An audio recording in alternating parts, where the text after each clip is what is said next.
So here is the Traxxas Revo.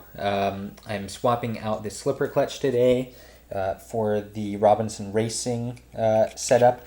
They have a metal spur gear in there and a significantly better slipper clutch than the factory stuff that's in there. Basically, I was trying to adjust the stock factory one, and it was slipping, and I was tightening and tightening and tightening, and I actually ended up snapping the input shaft. So I'm going to be swapping that out. So don't be an idiot and break something, making you have to pick up more parts. Just do things right the first time. So I'm swapping out the slipper clutch because on the Revos, especially on the higher powered ones, the factory one just doesn't really work all that well. It works, but once it starts slipping and everything, you start eating up gears, and the clutch little pads start slipping, and guys are swapping out pads and everything else. So kind of a pain in the butt. There is another brand, Hot Racing, that makes a slipper clutch replacement similar to this, but it uses the same pads, but you can also use upgraded pads with that one as well. However, I really like Robinson Racing. I've used their stuff on my Emax for a long time. I used to have a brushless Stampede back in the day. Same thing, had their products on the car. They worked out really well. So let's get the transmissions pulled off, get this part swapped out, and get the spur gear and the slipper clutch installed. So there's the transmission, got that pulled out actually pretty quickly. So now I'm about to swap in the new input gear. Okay, so I got the input shaft swapped out, so hopefully I won't be breaking the threads off anymore, and it's time to open up the Robinson Racing slipper clutch and see what's in here.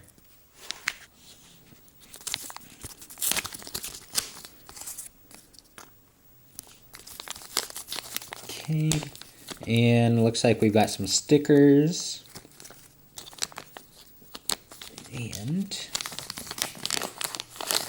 here is the slipper clutch itself. Now, it definitely has some weight to it because it is metal and should be definitely putting up with a lot more abuse. And then the clutch pads themselves. Now, here's the pad for that. And let me show you. This is what the factory one is. So super tiny in comparison. So this is going to be a huge upgrade here. And just to give you an idea, I mean, here's what we're dealing with the stock one. Same thing, it's not bad, it's just there's not a lot of material on there to help at all. Okay, so it specifies that you need to pull everything off of the input shaft. So remove all the parts except for the small little pin that goes in the little hole here. Obviously I had everything off because I broke it, so I had to swap that out. After that, put on the new aluminum backing plate, and you'll see it's got the spot for the pin to go right in here. After that, it's the slipper pad, which is, of course, this brake material looking thing. Sits right on there. Then I'm going to go and put the steel slipper on there. It also comes with a new bearing. I'm going to go ahead and leave the bearing in there just to make install a little bit easier. Or not.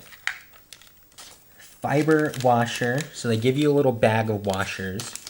So they specify that first I put the fiber washer, which is this. Put fiber washer on there. And then it suggests 4 of these little cone washers. Now, it'll be tough to tell, but these are not completely flat washers. They've got almost like a bowl shape to them. They suggest having it so the curved part is going to be facing outward. So if you were to put, so here's the washer.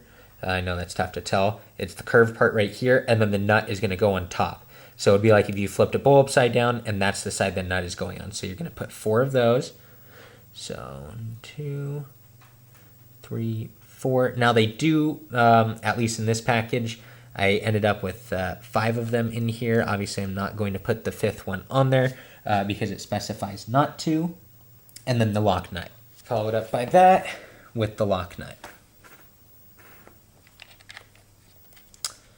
Awesome. Very good. So now I've got that set up. And then the last thing that they do recommend in the instructions here is you need to use a hardened pinion that they offer. If you don't, what's going to happen is your steel spur here is going to eat these things up. I experienced the same exact thing on the Slash that I have. So they do suggest using part numbers 8712 through 8725 for their pinion gears.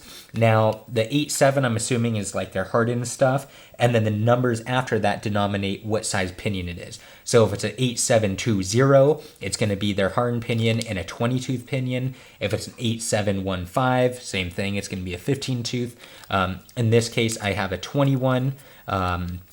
This puts me at gearing that I was pretty close to before. This time I've got a 65 tooth spur gear and a 21 tooth pinion. So should be pretty good setup. So the spur gear and the pinion are now installed, and check the gap on it and everything. Seems pretty good. One thing to keep in mind is the motor and the motor plate that it mounts to can be rotated a little bit.